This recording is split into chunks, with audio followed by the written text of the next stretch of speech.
Hello, hello, hello. Okay, so this here is the light deck I was building for Azaiah. Now, I was fully planning on building an all-legend deck for each god, and honestly, I might still, but I want to take this video and discuss some changes that I thought could benefit Azaiah, both in the short term and for the long run. But before all that, the background footage is a direct challenge game I played against Dragonlord, who also built an Azaiah light deck just to face me. Hello. Glad to have you here.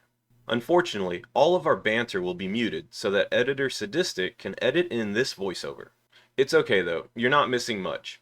I had a headache during the game, and Dragonlord spent most of the time explaining what he wanted to do while trying not to give me extra information about the cards he had in his hand. But yeah, moving on. Okay, so on to Azaiah. Simply put, with the exception of abusing his ability for the Lost in the Depths magic combo deck, I don't see any way to actually build a viable deck. At least not until there are another 20 legendary cards or so to choose from when crafting a deck. While building this deck, I realized there are only 26 total light legendary cards in the game. I haven't looked at the other domains, but I'm willing to bet it's a similar amount. There are two problems I've noticed while trying to build Azaiah as intended. First, the card pool of legendary cards is way too narrow. There are 60 neutral legends in the game, and seemingly less than 30 for each domain. And let's be honest, many legendary cards are not extremely useful in most decks, or at all thanks to power creep, and a good portion of the legends are designed to emphasize a tactic that won't exist in a deck full of legendary cards. The second problem is honestly, Azaiah's effect is not nearly as beneficial as it seems. Certainly not until much later in the game when you have at least 7 mana to play with. However, with a deck that has no definite strategy, surviving to 7 becomes increasingly dependent on luck and how fast your opponent is playing. If most things in your deck cost 3 mana, and you make it to 7 mana, you can essentially play 3 cards and have 1 mana left over, which is only good if you happen to be running a 1 mana god power, but those are limited to death and war. Don't get me started on the new god powers either. The idea that death and war wouldn't be able to kill a 1 health creature while magic would be is simply absurd. So this brings me to the two suggestions for Azaiah that I have pondered on. The first is simply an alteration to his current state. Essentially, his roar would read, if your deck contains at least 15 legendary cards, give your god, after you play a card, refresh 1 mana. In my opinion, this would open up deck building a massive amount and allow for great games. Yes, this variation does allow for infinite combos to exist, but it would also remove him from the Lost in the Depths combo that was abusing his simplified roar. I believe these infinite combos would be much less common and certainly not as quick as turn 4 like with Lost in the Depths. Not to mention, if you hold off on playing Azaiah, there's a chance you draw too many legendary cards, and when you cast them there might not be 15 legends in your deck for it to trigger. You would likely have to run closer to 20 legends, including Azaiah, to secure his effect triggering when you pip into him on turn 2. Of course, 15 is only a suggestion, and that number can be played around with, but allowing us to have roughly 10 non-legendary cards in a deck would certainly let us cut the fat in favor of cards that would help us survive. Now, the second change I was thinking about was a shift from Legends to Singleton. In this version, his roar would read, if your deck contains no duplicate cards, give your god, after you play a card, refresh 1 mana. Same effect, but different requirement to meet. Essentially, in an all-legend deck, you would only have single copies of cards anyway, so I simply expanded on that concept and figured if every card was treated like a legendary and only allowed 1 copy, then where's the harm in that? There isn't much for me to say on this version that hasn't already been stated in general, but like the other ones, I do feel this could widely open up gameplay and let everyone have a much more enjoyable experience. Both of these versions have potential, while the current iteration of Azaiah is pigeonholed into an all-or-nothing tactic that has seemingly no benefit for the majority of games, outside of finding loopholes that are used to abuse the effect. And of course, I'm not saying either of these are the only edit I would be willing to see him go through. There is always the possibility to fully change what benefit his roar has, and keep the stipulation that all cards in your deck are legendary cards. Without putting too much thought into it, perhaps it could read something like, if your deck has only legendary cards, reduce the mana cost of all cards in your hand and deck by 1 and draw a card. I just thought of that while typing this script, so yeah. Like I said, just a quick thought on a potential change to what he does. Though, that still has the issue of forcing you to play with a very small card pool. Okay, so there's about 4 more minutes of video footage, and the script I typed up didn't go quite that long, so I am just going to throw some music in the background. Hope you enjoy. And at the very end, I talk a little bit more, but yeah.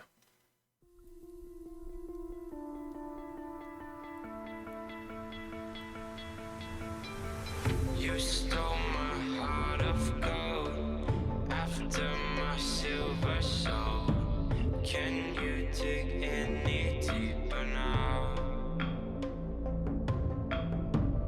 I gave you all I own, put you on this golden throne, but I'm a little stronger now. You cashed in on my promises. You know I'm too generous. Now I've learned to never help you out. 'Cause I'm done cleaning up your mess. Found myself in my regrets. I've become a little stronger now. A little stronger now.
You cashed in on my promises. You know I'm too generous. Now I've learned to never help you out.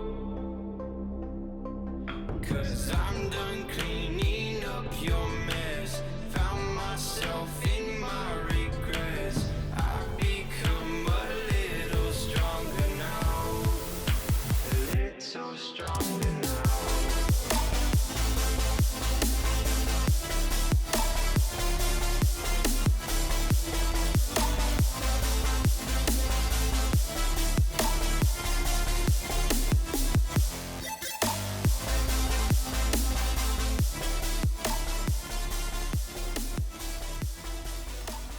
At the end of the day, I would love to see Azaiah as a playable card for more than just a niche, goofy deck.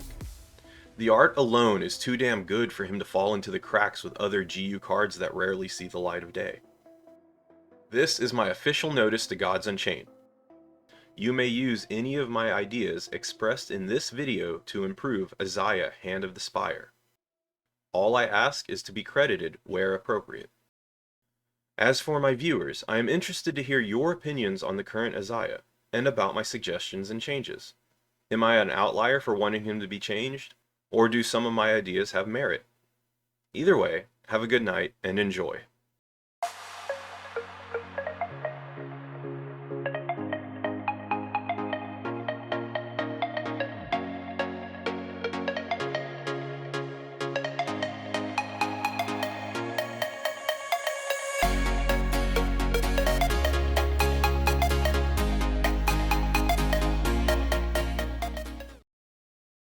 Alright, for anyone who's stuck around this long, I just want to give a little life update.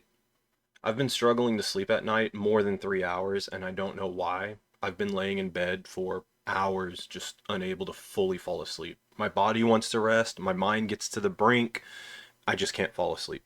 Anyway, so I've been struggling with things like putting out this video. It took much longer than I wanted it to. My desire to do the other Azaiah decks is dwindling. I might do them when I get bored and take a much longer time than normal to do them, but yeah. Other things in life, like my medical issues, are stressing me out just a little bit too. I'm not exactly sure what's going on with me, but yeah. So I wouldn't expect too much content from me in the next few days, weeks, but I could be wrong. Everything could turn around in a few days. Who knows? Thank you all for just being around. It makes me happy to see things I do create get some sort of recognition or love or views or anything from anyone. So often I make things in other aspects of my life or even my original videos and no one sees them or no one cares and I don't know. It's just what life is. All right. Again, y'all have a great night. Enjoy and be safe and happy for the holidays or whatever. Good night.